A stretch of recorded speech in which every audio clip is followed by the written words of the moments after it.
Marcus Rivera, a 41-year-old maintenance supervisor at Brookhaven Industrial Complex in Albany, New York, lived with his wife of 14 years, Diana Rivera, in a modest two-bedroom ranch house on Elm Street. The property, purchased in 2018, carried a monthly mortgage payment that consumed nearly 40% of Marcus's income. Diana, 38 years old, worked part-time as a cashier at a local grocery chain, contributing approximately $800 per month to their household finances.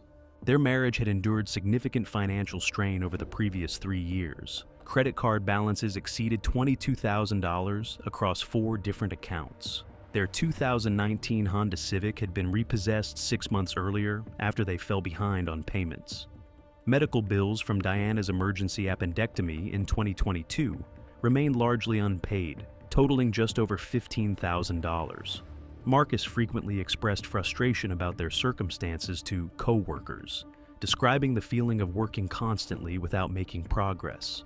Despite these pressures, Marcus maintained one consistent habit. Every Tuesday and Friday, he purchased 3 quick pick lottery tickets from Murphy's Corner store, located 2 blocks from his workplace. This routine had continued uninterrupted for nearly 7 years. Store owner Patrick Murphy later told investigators that Marcus was unfailingly optimistic, often saying, "This could be the week everything changes." Diana viewed her husband's lottery purchases differently.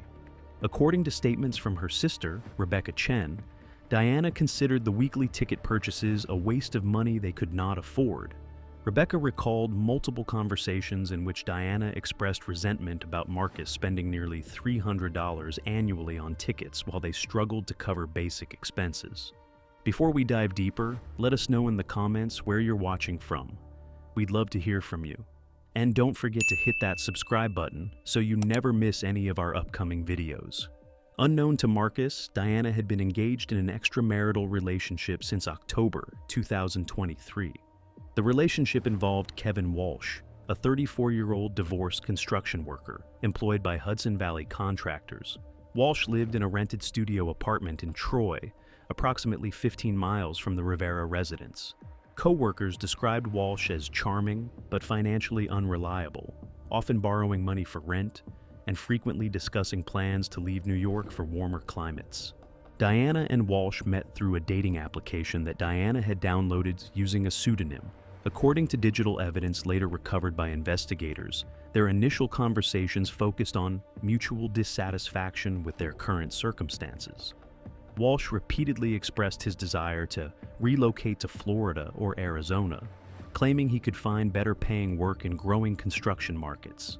Text message records obtained during the investigation revealed that Diana shared intimate details about her marriage with Walsh, including specific information about their financial difficulties. In one exchange from November 2023, Diana wrote, "He thinks those stupid tickets are going to save us. We're drowning, and he's buying dreams." Walsh responded with suggestions that Diana deserved better and that she should consider leaving Marcus. By January 2024, their communication had evolved to include discussions about starting a new life together. Walsh proposed that Diana could leave her husband and move with him to Phoenix, where he claimed to have connections in the construction industry. Diana expressed interest, but consistently cited their joint debts as obstacles to leaving. She explained that even if she divorced Marcus, she would remain liable for their shared financial obligations. On Friday, March 8, 2024, Marcus Rivera completed his routine ticket purchase at Murphy's Corner store. The 3 quick pick tickets cost $9, which Marcus paid using coins he had collected throughout the week. That evening, Marcus followed his usual practice of checking the winning numbers on his phone while watching television with Diana. At approximately 10:15 p.m., Marcus realized that one of his tickets matched 5 of the 6 winning numbers. The prize amount was $98,700. According to neighbors who later spoke with investigators, Marcus could be heard shouting with excitement from inside the house. Diana's initial reaction, as described by Marcus to his co-workers the following Monday, was tears of relief and expressions of gratitude. The couple spent the weekend discussing their plans for the winnings. Marcus proposed using the money to eliminate their credit card debt, catch up on medical bills, and establish a modest emergency fund. He expressed particular satisfaction about the prospect of financial stability. telling his supervisor that he finally felt optimistic about their future. Diana accompanied Marcus to the New York State Lottery office in Schenectady on Tuesday, March 12th. Surveillance video from the building showed both individuals appearing relaxed and happy during the claim process. Marcus chose to receive the winnings as a lump sum, and after taxes, he received a check for $71,215. Within hours of receiving the check, Marcus deposited the funds into their joint checking account. Bank records show that over the following 3 days, Marcus systematically paid off their 4 credit cards, totaling $22,180. He also made a substantial payment toward their medical debt, reducing it by $15,000. The remaining balance of approximately $34,000 was left in their checking account. During this same period, Diana's communication with Kevin Walsh intensified dramatically. Phone records indicate that she placed 17 calls to Walsh between March 12th and March 15th, with several conversations lasting over an hour. Text messages recovered from Diana's device revealed that she informed Walsh about the lottery win and suggested it provided them with the opportunity they had been discussing. In one message sent on March 14th, Diana wrote, "Finally got the break we needed. Time to make that fresh start happen." Walsh responded enthusiastically, asking when she planned to leave Marcus. Diana's reply indicated that she needed time to figure out the best approach, writing, "Need to handle this carefully. He's not going to just let me walk away with half." Before we continue with what happened next, make sure to hit that like button if you're enjoying this story. It really helps us out. And let us know in the comments what you think Diana's next move will be. The plan that Diana Rivera developed involved convincing Marcus to withdraw a large portion of their lottery winnings in cash, ostensibly for a major home improvement project. According to evidence later presented at trial, Diana researched contractors and obtained legitimate estimates for kitchen renovation work, using these documents to justify the need for immediate cash payments. On March 18th, Diana presented Marcus with renovation estimates totaling $28,500. She explained that the contractor offered a significant discount for cash payment and required the full amount upfront to begin work immediately. Marcus, trusting his wife and eager to invest in their home, agreed to the withdrawal. Bank surveillance footage from March 19th shows Marcus and Diana at First National Bank, where Marcus withdrew $30,000 in cash. The teller later recalled the transaction because of the large amount, and noted that both customers seemed comfortable with the process. Marcus stored the cash in a small safe he kept in their bedroom closet. That evening, Diana contacted Walsh and informed him that she had access to the money they needed to start their new life together. According to Walsh's subsequent testimony, Diana suggested they could leave Albany within days. She proposed that Walsh come to the house when Marcus was at work to help her pack and collect the cash. However, Diana's plan contained a critical flaw that she had not anticipated. Marcus had spontaneously decided to take vacation time to oversee the supposed renovation work. On March 20th, he informed Diana that he had arranged to stay home for the entire week to coordinate with contractors and ensure the work was completed properly. This development forced Diana to reconsider her approach. Phone records show that she made several calls to Walsh throughout the day, and their conversation tone became increasingly urgent. In text messages sent that afternoon, Diana wrote, "He's going to be here all week. This complicates things." Walsh suggested they wait until Marcus returned to work, but Diana responded that waiting was not an option, writing, "We need to move now. I can't keep pretending everything is normal." Digital evidence indicates that Diana spent considerable time researching methods to incapacitate someone temporarily. Browser history recovered from her laptop showed searches for information about sleep aids and their effects when combined with alcohol. She also researched how long various substances remained detectable in blood tests. On the evening of March 21st, Diana prepared dinner for Marcus as usual. She also mixed him a cocktail, which was unusual since Marcus rarely consumed alcohol on weeknights. Unknown to Marcus, Diana had crushed several over-the-counter sleep aid tablets and mixed them into his drink. Marcus consumed the altered cocktail while watching television. According to Diana's later confession, Marcus began showing signs of drowsiness within 30 minutes. By 9:30 p.m., he was unconscious on their living room couch. Diana immediately contacted Walsh and instructed him to come to the house. Cell tower data places Walsh's phone traveling from Troy toward Albany at 9:45 p.m. When Walsh arrived at approximately 10:20 p.m., Diana led him into the house through the rear door. According to Walsh's testimony, Diana led him to the bedroom where she retrieved the cash from the safe. She also packed a suitcase with her belongings. Walsh later stated that he assumed Marcus would wake up the following morning and discover that Diana had left him, taking half of their lottery winnings. However, Diana's plan took a different direction. While Walsh loaded her belongings into his truck, Diana returned to the living room where Marcus remained unconscious. According to forensic evidence presented at trial, Diana used a kitchen knife to inflict multiple stab wounds to Marcus's chest and abdomen.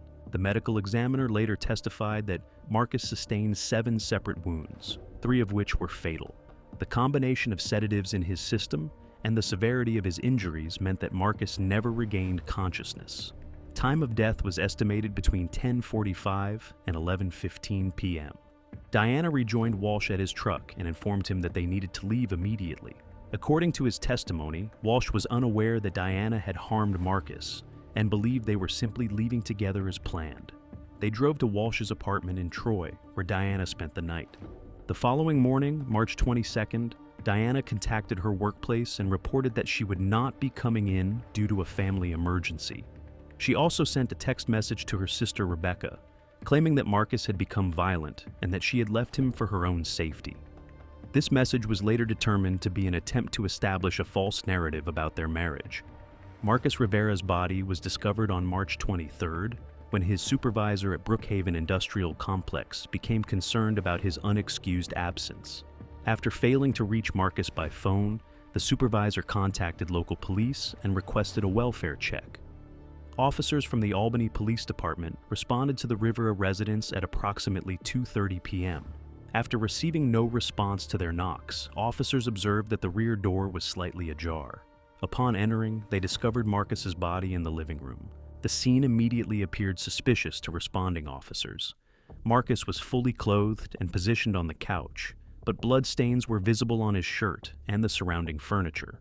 The coffee table showed signs of disturbance, and a kitchen knife was found on the floor near the couch. Detective Sarah Morrison, a 12-year veteran of the Albany Police Department's homicide unit, was assigned to lead the investigation. Her initial examination of the scene revealed several inconsistencies with a natural death or suicide. The position of the body, the location of the weapon, and the absence of defensive wounds suggested that Marcus had been attacked while incapacitated.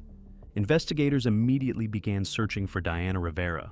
Calls to her cell phone went directly to voicemail, and her sister Rebecca reported that she had not seen Diana since the previous weekend. A "be on the lookout" alert was issued for Diana and her vehicle. The search led investigators to Kevin Walsh's apartment in Troy. When officers arrived on March 24th, they found Diana's car parked outside the building. Diana and Walsh were both taken into custody without incident. During initial questioning, Diana claimed that she had left Marcus because he had become abusive following their lottery win. She alleged that he had threatened her with violence and that she fled in fear for her safety. However, investigators found no evidence to support these claims, and Diana's account contradicted statements from neighbors and Marcus's co-workers. Walsh provided a different version of events. He admitted to helping Diana leave the house, but claimed he was unaware that Marcus had been harmed. Walsh stated that Diana told him Marcus was asleep, and that they were simply taking advantage of the opportunity to leave together. Don't forget to subscribe to our channel for more incredible true crime stories like this one, and let us know in the comments what you think motivated Diana's decision to escalate from leaving to murder. Forensic evidence contradicted both accounts. The medical examiner's autopsy revealed the presence of diphenhydramine, the active ingredient in over-the-counter sleep aids, in Marcus's bloodstream at levels consistent with deliberate overdose. The toxicology report also showed that Marcus had consumed alcohol, which would have intensified the sedative effects. Blood pattern analysis at the crime scene indicated that Marcus had been attacked while lying on the couch in an incapacitated state. The absence of defensive wounds and the angle of the stab wounds supported this conclusion. Additionally, investigators recovered Diana's fingerprints on the murder weapon. Digital evidence provided crucial insights into Diana's premeditation. Her internet search history, recovered from both her laptop and phone, showed extensive research into sleep aids, their effects, and methods of avoiding detection. Text messages between Diana and Walsh revealed discussions about leaving Albany and starting a new life together. Bank records confirmed that Diana had access to the lottery winnings and had been present when Marcus withdrew the cash. Investigators also discovered that Diana had researched flights from Albany to Phoenix for 2 passengers, with departure dates shortly after the murder. During a second interview, Diana's story began to unravel. When confronted with the forensic evidence, she admitted to drugging Marcus, but claimed it was only intended to help her leave without confrontation. She maintained that she had not intended to harm him physically. However, the severity of Marcus's injuries and the deliberate nature of the attack contradicted Diana's claims of unintentional harm. Prosecutors argued that Diana had planned to kill Marcus from the beginning, using the sedatives to incapacitate him and make the attack easier to accomplish. The trial of Diana Rivera began in Albany County Superior Court in September 2024. The prosecution presented a case centered on premeditation and financial motive. They argued that Diana had planned to kill Marcus to gain sole control of their lottery winnings, using her relationship with Walsh as both motivation and cover for her actions. Evidence presented to the jury included Diana's internet search history, text messages with Walsh, forensic analysis of the crime scene, and testimony from the medical examiner. The prosecution emphasized that Diana's actions demonstrated clear planning and intent to commit murder. Diana's defense attorney argued that her actions were the result of an abusive marriage and that she had acted in desperation rather than greed. However, this defense was undermined by the lack of evidence supporting claims of domestic violence and by testimony from friends and neighbors who described the Rivera marriage as stable, despite their financial difficulties. Kevin Walsh testified for the prosecution under a plea agreement. He admitted to helping Diana leave the house, but maintained that he was unaware of her plan to harm Marcus. Walsh received a sentence of 5 years in prison for accessory after the fact and conspiracy charges. After 3 days of deliberation, the jury found Diana Rivera guilty of first-degree murder. The conviction carried a mandatory sentence of life in prison without the possibility of parole. During sentencing, Diana's sister Rebecca provided a victim impact statement on behalf of Marcus's family. She described Marcus as a kind and hardworking man who had trusted his wife completely. Rebecca noted the tragic irony that Marcus's lottery win, which he viewed as the solution to their problems, had ultimately cost him his life. Diana Rivera is currently serving her sentence at Bedford Hills Correctional Facility in New York. The $30,000 in cash that she had planned to use for her new life was recovered from Walsh's apartment and returned to Marcus's estate. The remainder of the lottery winnings was distributed to Marcus's surviving family members according to New York state inheritance laws. Marcus Rivera was buried at St. Mary's Cemetery in Albany. His funeral was attended by co-workers, neighbors, and extended family members. His supervisor at Brookhaven Industrial Complex established a small memorial fund in Marcus's name to help other employees facing financial hardships. The case serves as a stark reminder that sudden wealth, rather than solving problems, can sometimes create new and deadly complications. Marcus Rivera's dream of financial security became the very reason for his death, orchestrated by the person he trusted most.